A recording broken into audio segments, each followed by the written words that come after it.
Hey, what's going on, guys? How y'all doing? So adventure rank is the name of the game. You want to advance your adventure rank so you can unlock more features in Genshin Impact. This is going to unlock co-op, battle passes, it's going to unlock world upgrades, it's going to let you advance your characters farther, your weapons farther, your artifacts farther. It's going to let you do everything. So in today's video, we're going to be talking about how to advance your adventure rank as fast as possible so that you can really get into the meat of Genshin Impact. But before we do, guys, just a quick reminder, if you haven't already, go ahead and check us out on twitch.tv/xjazz207. I do stream there 3 times a week, Monday, Wednesday, Friday around 8 p.m. EST. And of course, you can always subscribe here on YouTube. That way you always know when I put out a new video, and it lets me know you guys are digging the content. So without further ado, let's jump right into the video. And the first tip I have is follow what the game tells you. This is a couple part tip. So basically, first thing you want to be doing, check your adventure handbook. The adventure handbook is going to tell you what you should be doing in what order to progress. So basically, if you don't know, like if we go all the way back down to chapter 1. So each of these challenges, whatever we want to call them, achievements, the game's basically going to tell you how you should be progressing in the game. So for chapter 1, you have to visit the statue of the 7 at Windrise, activate 3 teleport waypoints, open 15 chests, and then upgrade the statues to level 2. And you can see here, each of these will give you 100 adventure rank experience. Plus, once you do all 4, you get a bunch of rewards, and then you can keep going up. You can go to chapter 2. I'm all the way up at chapter 7 currently, and currently this last one is locked behind adventure rank 35, so that's what I'm working towards next. So if you continue through these, going through in order, they will kind of naturally progress you through the game, increasing your adventure rank. It's a great way, and it gets you a ton of extra rewards. The next way is just to do quests. Just follow the main storyline. The main storyline is going to also naturally progress you through the game. As you go through, you can collect chests, you can do waypoints, you can do all that kind of stuff on the way, but doing the story missions will give you adventure rank in and of itself, and that is also a quick way to accelerate your adventure rank. And like I just mentioned, tip number 3 is collect everything along the way. Collect chests, collect Animunculus, collect Geoculus if you're over in layaway, hit all your teleport points, like do all that stuff, do the challenges, all of that stuff. Everything in the world is going to give you adventure rank experience, so don't miss a thing. If you're passing by it, don't be like, oh, I'll just grab it later. No, you're going to forget. This world is massive. Pick it up now. It will give you adventure rank, it will give you rewards, it will give you upgrade materials. Just do it.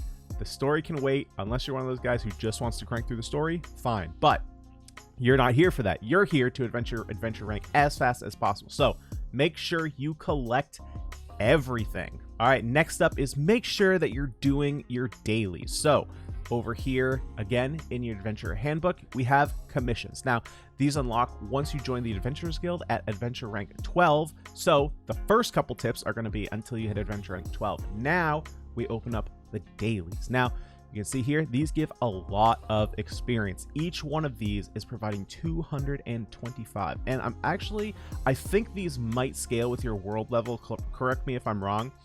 So when you start out, you may be getting less rewards than these, but if not, 225 is a lot. And then once you do all 4 of your dailies, you do get an extra bonus, which you can collect from the Adventurers Guild. Dailies are a huge source of resources, so make sure that you don't forget them. And once you reach higher in terms of your adventure rank, I believe it starts at 32, or once you hit 30, you can start unlocking keys. Once you hit 32, there are extra rewards you get, and you can use those keys for. It's not the shrines, it's something different. I haven't actually unlocked it yet, so I'm not actually 100% sure, but extra bonuses there. All right, the next tip up here is to use your resin. Now, if you don't know about the resin system, the resin is basically your resource that all gachas have that limit how much you can actually play the game. So you can see how much resin you have here in your map up at the top right. Now, ideally, you never want this to be capped because this number is always replenishing. So you can see right here, I'm going to get 1 more resin in 14 seconds, and it's going to fully cap out in 48 minutes. So once it's capped, you won't be getting any more. So ideally, this number would never be capped. it does take quite a long time to refresh. So if you are playing every day, honestly, it should never be capped. But how do we use that resin? Well, the resin can be used at world bosses. So like all your hypostasi. You have the ice, fire, and water bosses, which are the Regis vines. You also have the ley lines, and the ley lines kind of move around the map here. One gives Mora or money, and the other gives experience. So whichever one you need, you can kind of check those around, and each one is going to give you 100 adventure rank experience. Now, these are good when you're starting out. The bosses are really good because, remember, the bosses are also going to give materials to ascend your characters, which you're going to need to progress through the game. So a big contingency point right now is, do you spend your resin now or do you save it for later? Because these upgrades, or all these materials that you can get from the bosses, they are going to change as you level up the worlds. Right now, you know, yes, I have access to some 5-star materials, but when I started out, no, I did not. It was 2 and 3-star materials. So do you wait until your world rank is up higher or your adventure rank is up higher to spend those resin, or do you just burn them right now? Depending on how you want to play, I say burn them right now. Get your adventure rank up as fast as possible so you can have access to more of the game. You can start collecting better rewards, and you can just start advancing your characters. Like, there's always going to be access to resin. So it's not the end of the world if you use it now. But so there's a lot of bosses to fight.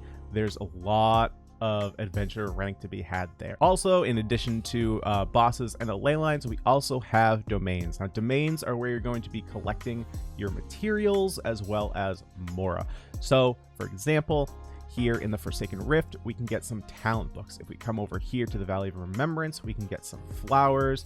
What else do we have? I think this is weapon ascension materials. Yep, weapon ascension materials over here. So doing these, which you're going to need to upgrade your weapons, upgrade your talents, upgrade your characters, they're also going to give you adventure rank. So depending on what materials you currently need is going to dictate whether you're doing domains or bosses. And last up on this list is make sure you do your one-time domains. So what do I mean by this? Well, if we look here on the map, we have a couple different diamonds you can see here. We have the diamond with a circle in it and the diamond with a diamond inside. So diamond with a circle is repeatable domains. These are the ones that you're going to be able to farm for talent upgrades, weapon upgrades, stuff like that. But these ones with the diamond inside, they are one time through only, and these will give some pretty big rewards. Let's see if I have one of these unlocked. Not this one, it's this one down here. So we can see right here at 35, I've already done this first version right here, but the Moonlit Venturer, 500 adventure rank just for going through it once. You also get a shrine key, you get a bunch of unlocks. So doing these is going to be huge. Now, some of these are unlocked during the story, but some of these you'll have to find around the world, and some of them you'll have to get through puzzles. So great way to get adventure rank right there. So guys, those are my tips on how to advance your adventure rank faster. Hopefully these helped you out. Hopefully they help you guys progress through the game faster so that way you can get through the meat of the game. And let me tell you, it gets quite a bit harder once you get to higher adventure ranks. Let me know down in the comment section below, how far are you in the game? The game's been out for about a week now. How far are you? Let me know down in the comment section below. So guys, if you haven't already, go ahead and follow me over at twitch.tv/xjazz207. I do stream there 3 times a week, Monday, Wednesday, Friday around 8 p.m. EST. And if you haven't already, subscribe to us here on YouTube. That would mean a lot to me. I appreciate it. So guys, that's all I got for today. Stay tuned for a lot more Genshin Impact content. I do have a lot of videos in the hopper that I'm going to be pushing out over the next week or two. Yeah, it's going to be fun. So that's all I got for today. I'll see you guys in the next one. Peace.